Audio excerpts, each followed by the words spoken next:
C'est donc l'occasion de vous présenter un bilan à mi-parcours des activités menées et des difficultés rencontrées dans l'exploitation du thème, je cite, « Violence en milieu scolaire, approche de solution ». Des activités menées sur 5 établissements scolaires constituant notre cible. Selon notre calendrier d'activité, nous avons pu sensibiliser 3, soit un total de 60%. Si on était à l'église, je crois qu'on en devait acclamer.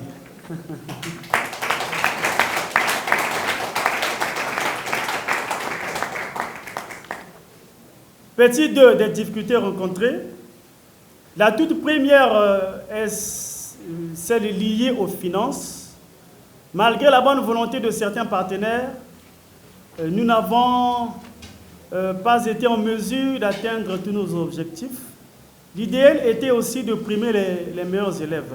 Nous déplorons donc l'attitude de certains partenaires qui nous ont promis en vain. C'est ici l'occasion de remercier tous ceux qui nous ont soutenus depuis le début de notre campagne. La FEC a toujours plaidé pour l'uniformisation de la tenue scolaire. Nous saluons donc les efforts de son Excellence, Monsieur le Premier ministre, surtout pour le retrait du macaron. La deuxième difficulté, certains chefs d'établissement ne nous ont pas accompagnés sur la mobilisation de leurs élèves. La troisième, nous avons attendu en vain l'autorisation de la direction départementale de l'enseignement technique et professionnel en vain. Perspective à venir, nous aimerions étendre notre champ sur toute l'étendue du territoire national pour cibler, écouter les élèves qui sont les meneurs de troupes, discuter, échanger avec eux. Me félicitant de votre attention très particulière. Je souhaite des échanges très ouverts pour une rentrée et une année scolaire 2023-2024 avec 0 violence au milieu scolaire. J'ai dit, je vous remercie.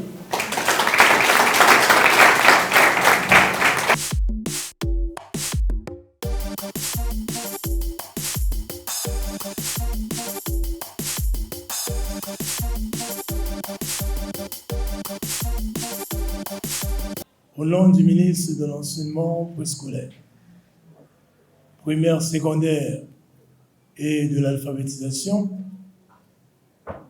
remercier avant tout la Fédération des enseignants communautaires du Congo pour avoir eu l'initiative de prévenir les violences en milieu scolaire dans notre pays, notamment dans le département de Brazzaville, par des sensibilisations dans certains établissements. Ceci marque l'observation des appels du gouvernement de la République qui a toujours appelé chaque citoyen, chaque membre de la communauté éducative d'apporter sa contribution à la prévention de la violence au milieu scolaire. L'école, c'est l'affaire de tous. Et il revient à nous tous, aux différents niveaux, de travailler pour le bien-être du milieu scolaire. Et la contribution, en ce sens, de la FEC est quelque chose de très bien à encourager, à soutenir et à pérenniser.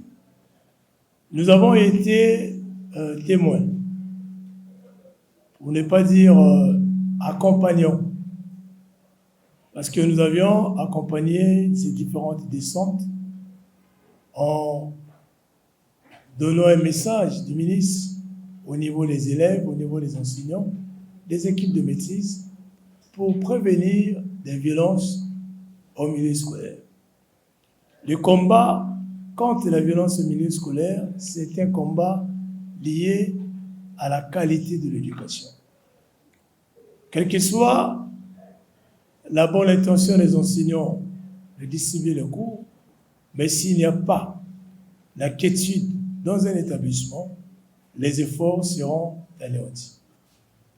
C'est pourquoi, pour l'année qui s'ouvre le 2 octobre prochain, il revient à nous tous, à toute la communauté éducative, de continuer à travailler contre la violence au milieu scolaire. Chaque acteur de la société est appelé à donner sa partition pour que l'école congolaise qui est en paix puisse maintenir sa paix, sa quiétude, et que les élèves puissent retenir que le milieu scolaire est un milieu de socialisation, est un milieu d'apprentissage, des connaissances, pour que demain, ils soient les leaders qui transforment la société. Et non un milieu des bagarres, un milieu des violences physiques, des violences verbales. C'est pourquoi le gouvernement de la République, vous l'avez suivi,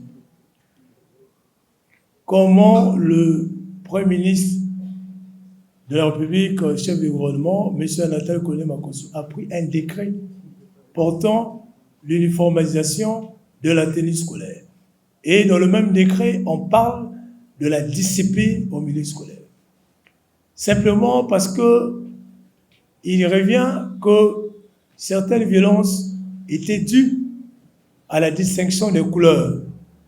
On a constaté des bagarres interétablissements, des jets de pierre, des troubles à l'ordre public dans les établissements, même en dehors des établissements, dans les rues. Nous pensions que lorsque les élèves ont les mêmes tenues, ceci contribuera à diminuer ces violences interétablissements. Mais le travail demeure grand dans la discipline. Il est demandé aux élèves de ne pas se présenter dans les établissements avec certains matériaux interdits, des armes blanches ou armes tout court, c'est interdit. Il y a la discipline au niveau de la coiffure, la discipline au niveau de la tenue. Lorsqu'on dit que la chemise doit être une chemise normale, avec des épaulettes, des poches avec rabat, taille normale au niveau du pantalon, cela ne veut pas dire qu'on voit des chemises au col Mao, des chemises kaki avec du bleu dessus, ou encore des pantalons avec des ouvertures ou des fermetures. Et qu'on retrouve des coiffures bizarres, des mèches au niveau scolaire. Tout cela est contrôlé. Et les chefs d'établissement, les surveillants généraux, les chefs de classe ont été chargés au respect strict de cette réglementation au milieu scolaire. Le gouvernement fait sa part, mais le reste de la société devrait aussi faire sa part pour lutter contre la violence au milieu scolaire. Il revient aux chefs d'établissement, aux surveillants généraux, surveillants de couloir, aux chefs de classe de veiller à la discipline au milieu scolaire. Et que des élèves qui sont décelés dans la discipline, ils passent au conseil de discipline et ils vont être exclus de l'établissement conformément à la réglementation. Aussi des parents d'élèves, des enfants qui quittent la maison avec des couteaux, des machettes, des doubles habits dans les sacs. Tout cela, les parents sont où? Il revient aux parents de contrôler les enfants depuis la maison, les élèves, contrôler leurs sacs, suivre leur comportement, même en contrôlant leur téléphone. Il faut que le contrôle parental soit rigoureux. Il ne faut pas avoir un laisser-aller aux enfants, et parfois des enfants qui dorment dans les heures tardives parce qu'ils ont leur téléphone. Et vous ne savez pas des rendez-vous qu'ils prennent là-bas, c'est qu'ils organisent pour amener les violences au milieu scolaire le lendemain. Il faut que les parents puissent être parents et non simplement géniteurs. Le géniteur, c'est celui-là qui a mis au monde l'enfant. Mais le parent, c'est celui qui élève l'enfant, le contrôle et amène l'enfant à respecter ou à observer les règles de la vie sociale. La société est faite des règles. Il faut que l'élève respecte ces normes sociales, en commençant dans la famille, dans le quartier et en milieu scolaire.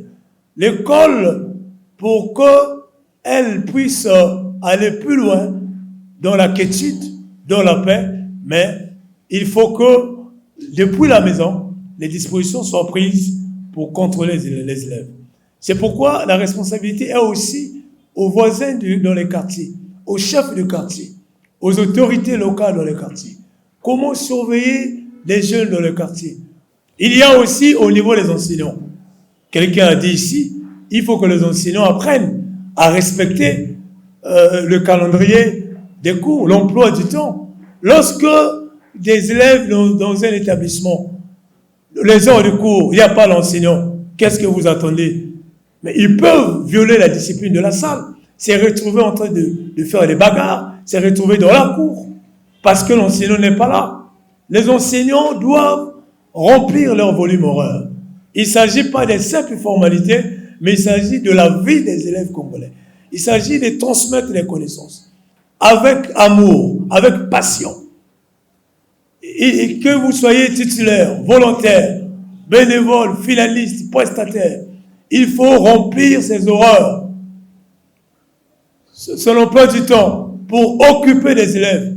Ce n'est pas bien que lorsqu'il y a 5 heures de cours, 6 heures de cours, et qu'on retrouve des élèves qui feront que 1 heure de cours, 2 heures de cours par jour. Cela occasionne des violences au milieu scolaire.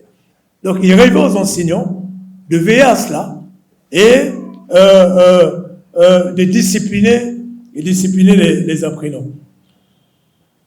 Donc, quand je dis ça, je suis en train d'appeler la communauté éducative de contribuer à la lutte contre la violence au milieu scolaire et de rappeler ici que les dispositions sont prises au niveau du ministère de l'enseignement préscolaire, primaire, secondaire et de l'alphabétisation sous les ordres du monsieur Anatole Kolé-Makosso, Premier ministre, comme vous l'avez vu, par le décret, et que cette année, la discipline doit régner dans les établissements. Et le ministre compte sur la bonne volonté des uns et des autres pour que la violence soit éradiquée dans les établissements. S'il y a violence, nous aurons des mauvais résultats. Nous devons avoir des bons résultats scolaires à la fin de l'année. Et pour qu'il y ait des bons résultats scolaires, chaque acteur de la communauté éducative doit contribuer à prévenir les violences au milieu scolaire et que ces violences-là soient éradiquées. Vous le savez comme moi, c'est aussi l'appel du chef de l'État. Son Excellence Denis Sassou Nguesso, président de la République, appelle à la lutte contre les antivaleurs. Il faut que ces antivaleurs soient éradiquées de nos établissements et que les valeurs sociales, des valeurs de paix, des valeurs civiques soient intériorisées par les apprenants, par les enseignants, par la surveillance.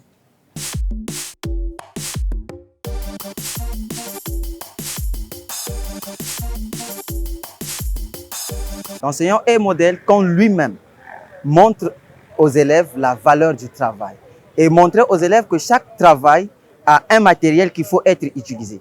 Pour l'enseignant lui-même, c'est sa fiche, c'est l'heure d'arrivée, son emploi du temps. Mais quand un enseignant, par exemple, ne respecte pas son emploi du temps, choisit le jour où il va à l'école, il est lui-même, pas seulement instigateur de la violence, mais aussi victime le lendemain. Parce qu'on ne sait pas, dans son absence, qu'est-ce que cela peut créer. L'enseignant devait être encore modèle dans le sens où il est lui-même parent. Il doit montrer à l'élève la valeur de ce qu'il vient apprendre à l'école, l'intérêt de la tolérance. Mais il arrive parfois, on ne sait pas pourquoi, qu'un enseignant, on ne sait pas ce qui est arrivé, vient en classe, frustre les élèves, soit en les insultant, soit, je ne sais pas trop, mais souvent, ce sont les enseignants qui poussent les élèves à mal se comporter, en les chassant, en les mettant dehors, pour des motifs qui ne sont pas vraiment crédibles. Donc, nous aurions souhaité, par rapport à ce qui vient d'être dit, qu'à la rentrée prochaine, que l'enseignant devienne, avec l'élève, un couple enseignement-apprentissage, donc élève et enseignant, parce que l'un ne peut jamais exister sans l'autre. Mais à cela doit aussi s'ajouter la responsabilité des parents. Parce que pour qu'il y ait enseignement, il faut qu'il y ait une trilogie. L'enseignant, l'élève et le parent. Si les trois ne s'associent pas pour bien accompagner l'élève, c'est comme un malade qui reçoit un traitement mais qui ne mange pas. Ce que le gouvernement fait, c'est une bonne action, mais sans être accompagné, ça ne marchera pas. Nous souhaitons que pour l'année qui commence, que cette trilogie existe profondément. Élève, enseignant, parent d'élève. Peu importe ta situation, que tu sois prestataire, que tu sois bénévole, que tu sois volontaire, quel que soit ce que tu es aujourd'hui, sois fier de ce que tu fais parce que l'élève que tu formes aujourd'hui, c'est lui qui deviendra le médecin de demain. Pour que nous puissions nous arrêter de nous plaindre qu'il manque ceci, qu'il manque cela. C'est nous le modèle et c'est nous qui devons inspirer l'évolution de notre pays.